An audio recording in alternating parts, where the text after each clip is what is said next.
సనాతన భారత సంప్రదాయంలో కృష్ణుని ప్రత్యేకతే వేరు.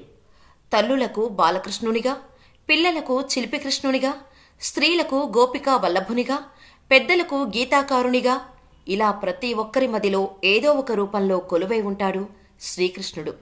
అందుకే శ్రీకృష్ణుని జన్మదినం అంటే మన ఇంట్లో మనిషి పుట్టినరోజు అన్నంత ఘనంగా నిర్వహించుకుంటాం.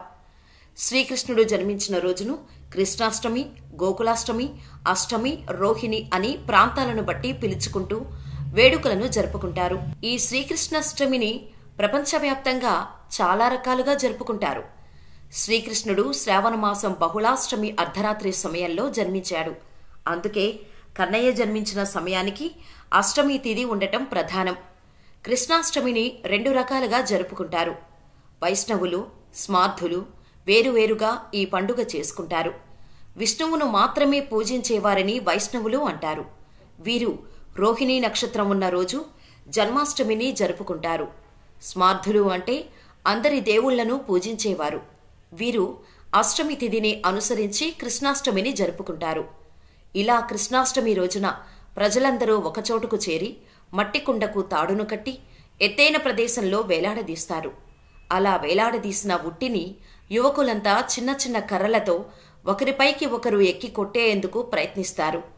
ఇలా ఉట్టిని కొట్టేందుకు ప్రయత్నిస్తున్న వారిపై చుట్టూ ఉన్నవారు వసంతాన్ని చల్లుతుంటారు. ప్రజలంతా సామూహికంగా చేసుకునే ఈ వేడుకల సంబరాలు అంబరాన్ని తాకుతాయి. ఉట్టి తయారు చేసే విధానం కూడా చాలా ప్రత్యేకం.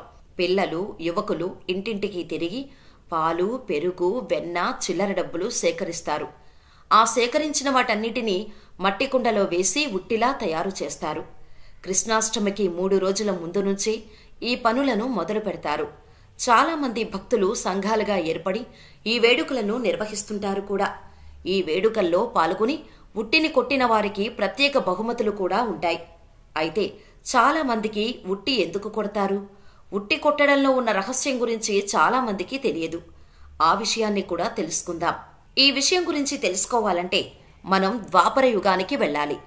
గోకులంలో కన్నయ్య చిన్నకృష్ణుడిగా ఉన్న సమయంలో గోప బాలకులతో కలిసి చుట్టుపక్కల ఇళ్లల్లో పెరుగు, పాలు, వెన్నను దొంగలించి తినేవాడు. ఇలా చిన్ని కృష్ణుడితో కలిసి పిల్లలందరూ చేసే ఆగడాలు భరించలేక పిల్లలకు అందకుండా వెన్నకుండలను ఉట్టిపై పెట్టేవారు.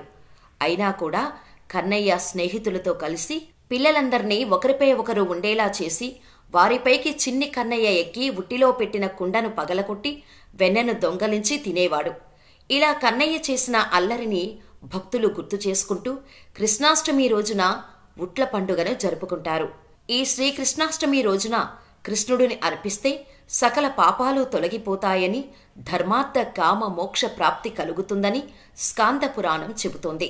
కృష్ణాష్టమి రోజున బంగారంతో కాని, వెండితో కాని చంద్రబింబాన్ని తయారు చేయించి దానిని ఓ పాత్రలో ఉంచి ఆర్ఘ్యం ఇవ్వటం వలన సకల కోరికలు తీరుతాయని భవిష్య పురాణంలో ఉంది.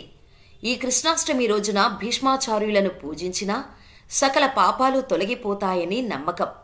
సంతానం లేనివారు కూడా బాలకృష్ణుడిని సంతాన గోపాల మంత్రంతో పూజిస్తే సంతానం కలుగుతుందని నమ్ముతారు. ఇక వివాహం కానివారు, వివాహ ప్రయత్నాలు చేస్తున్నవారు కూడా కృష్ణాష్టమి రోజున రుక్మిణీ కళ్యాణం పారాయణం చేయటంతో వివాహయోగం కలుగుతుందని పెద్దలు చెబుతారు.